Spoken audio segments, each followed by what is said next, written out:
Happy Monday. It's time for a book talk.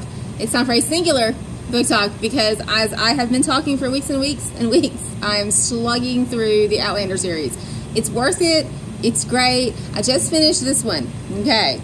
Written in my own heart's blood. Gross, right? Except Jamie really did write a letter in his own blood in the book, so I guess that's where she got the title from. So in this installment, which is book 8, we're in the middle of the Revolutionary War, and they are in North America.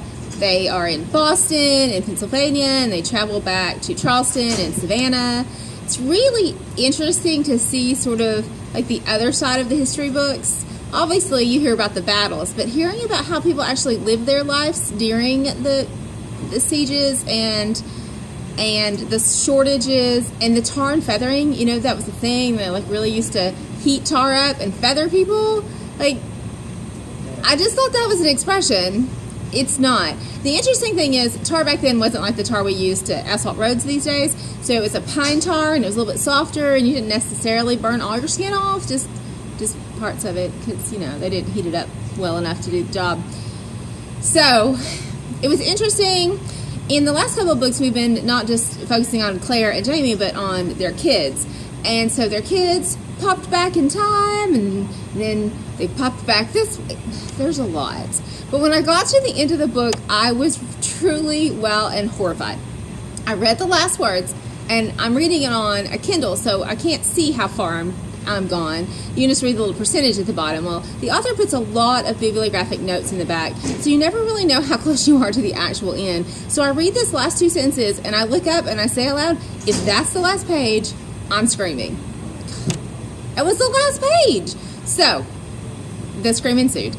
But after I did some research, I found that the author is in fact working on another book number 9.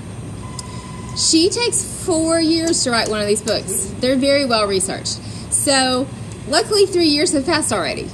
Here's hoping that this last book comes out next year, so I do not have to sit here and be worried the whole time about what's happening to the people in the American Revolution.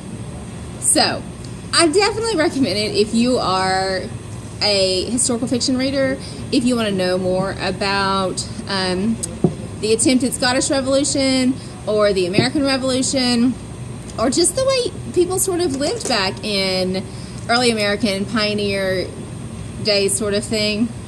But also, if you like books like that, but you don't want to spend 4 or 5 months of your life trying to read them, we can also recommend some other historical fictions that will go a little quicker. I started one this week called The Other Einstein. I'll be talking about it next week. It's really good too. So we have books like this that don't really require the time commitment that dear Outlander books do, but they're really good. And I mean, I'm not saying you should watch TV, but I hear the television show is really, really good. I haven't started yet, but it's a good story. I really enjoyed it. So if you guys have read anything, come talk to me about it, because it's time. I got at least another year before another one of these Outlander books come out, so I need something to read. You guys have a great day, and I'll see you on Thursday.